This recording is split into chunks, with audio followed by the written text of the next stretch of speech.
Yvette brought stability into Gerald's life. Gerald brought chaos into hers. The two believed God brought them both together, but sometimes Yvette had to wonder, God, are you sure?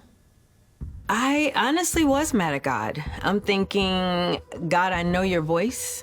I know what you said.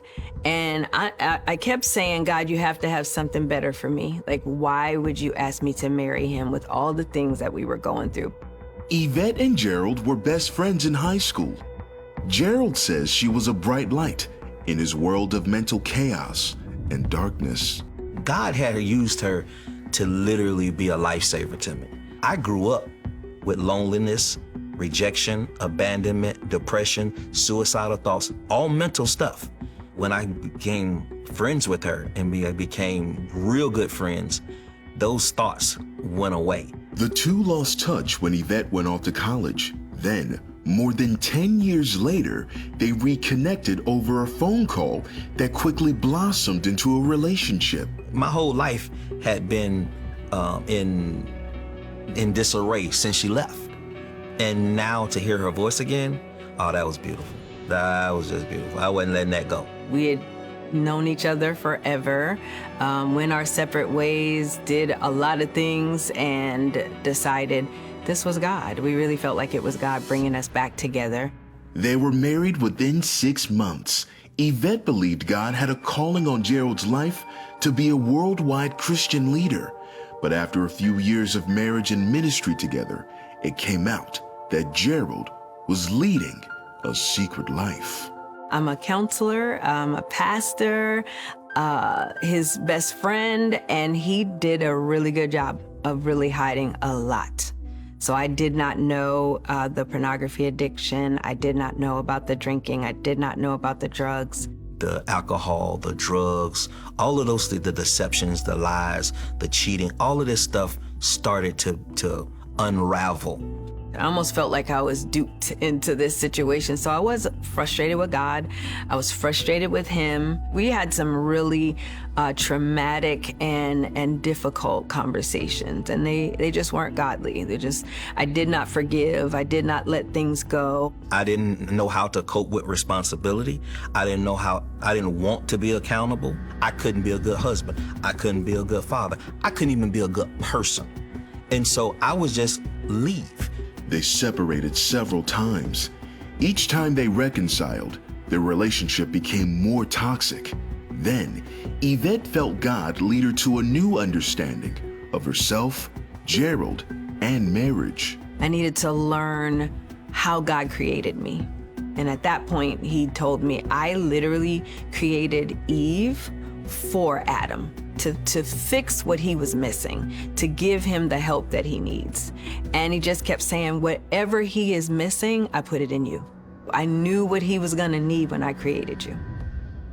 I changed everything because I realized I had resources, I had the word, I had a relationship with God. I knew that I had what it really would take to fight the enemy.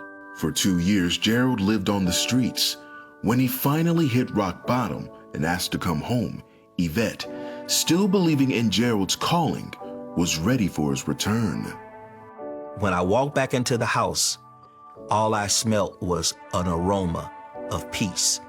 She was like, hi, how are you? You want something to eat? Da-da-da. I'm like, yeah, something ain't right. This woman about to kill me. Something.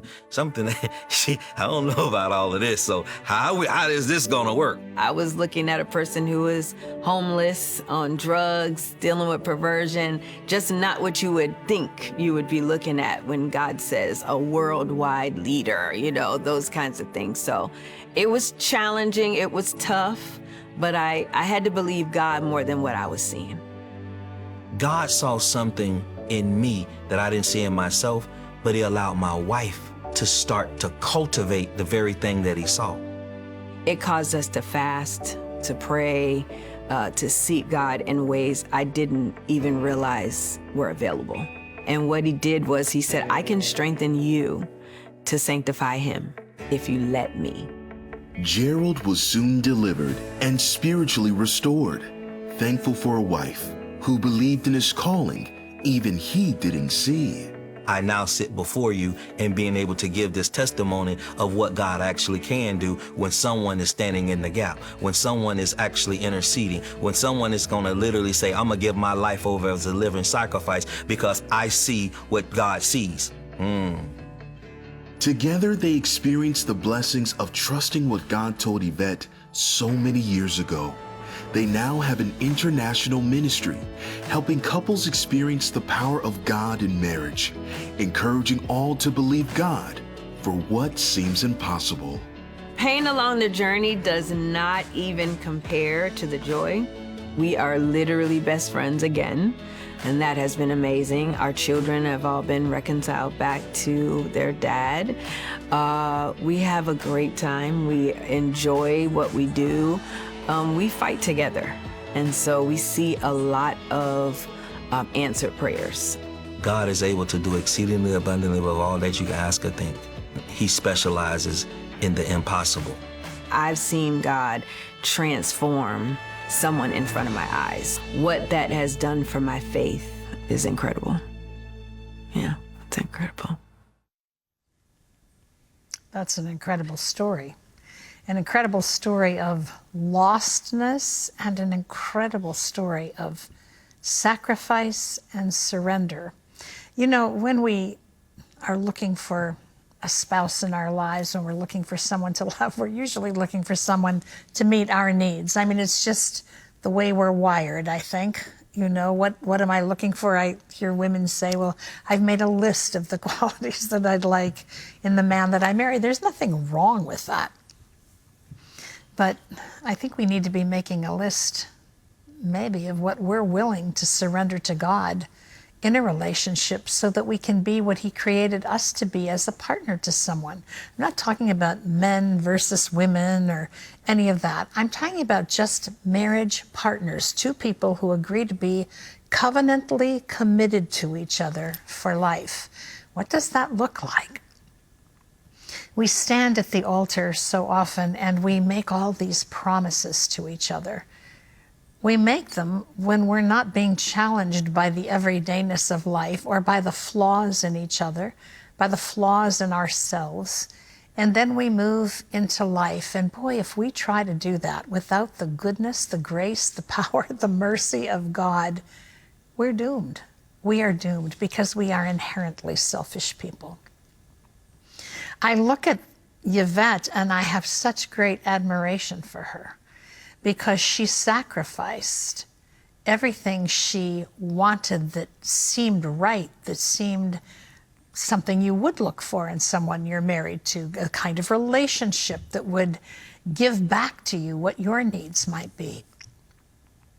Instead, she listened to the voice of the Lord and she decided to surrender who she was for who God wanted to use her to be. And she said so clearly, if I would let Him. Isn't that the story of our lives in general? God stands at the door and knocks. He tells us that. We're scarred by all the things that we've done, the choices that we've made, the foolishness of some of the things that have happened to us, and then some of the things that are just a part of life that have wounded us. And we look at those things and we let them define who we are. We let them change what we're looking for. She exchanged herself for God's kingdom purposes.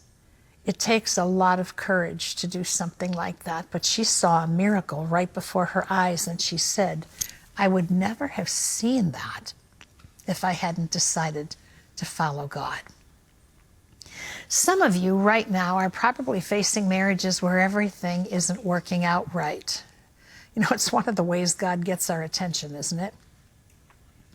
And most of the time we're looking for excuses for why we can bail out of it if we want to, why the other person is wrong so that we don't have to look inside. And then that still small voice comes inside of us and God says, I want to do something miraculous. I want to do something marvelous. I want to do something that you can't understand now, but it's going to fill your cup to overflowing. Are you willing to come with me? Are you willing to let me? Today, I pray that you would consider letting God into those broken, hurt places in your life. Whether you are the spouse that's enduring difficulty because you're married to someone who's very challenging, or you're the person who's done those things and who yourself isn't sure you want to let go of it all. Will you give it to God? Will you let him perform a miracle in your life, in your spouse's life? Will you let him make it what it was intended to be? His plans, his ways are always higher and different than ours. Surrender means we don't ask all the questions that give us all the whys answered or the T's crossed. We're saying, God, I trust you, and I want to do it your way, not mine. Would you pray right now? Just say, God, you are offering me something of eternal significance, and it is my bent to look into myself and say, what's in it for me? I'm asking you to take me outside of myself and into the place where I can bow before you because of who you are, because of the sacrifice you paid, because of your great love for me, and say, here I am, God. Use me. Here I am. Teach me. Here I am. Speak to me. Show me. Lord, I give you my heart. I give you my will. I give you my life, and I ask you to do something that matters with it, that is in accordance with your own will and purpose. In Jesus' name I pray. That applies to your life whether you're in a difficult marriage or not. It's the choice before all of us. God wants to change us if we'll let him. If you are struggling in your marriage, we have this resource, Love and Marriage, and we'd love to give it to you. It's free if you'll call our toll-free number, 1-800-700-7000. No financial commitment at all. Just ask for the Love and Marriage resource. We'll send it out to you right away.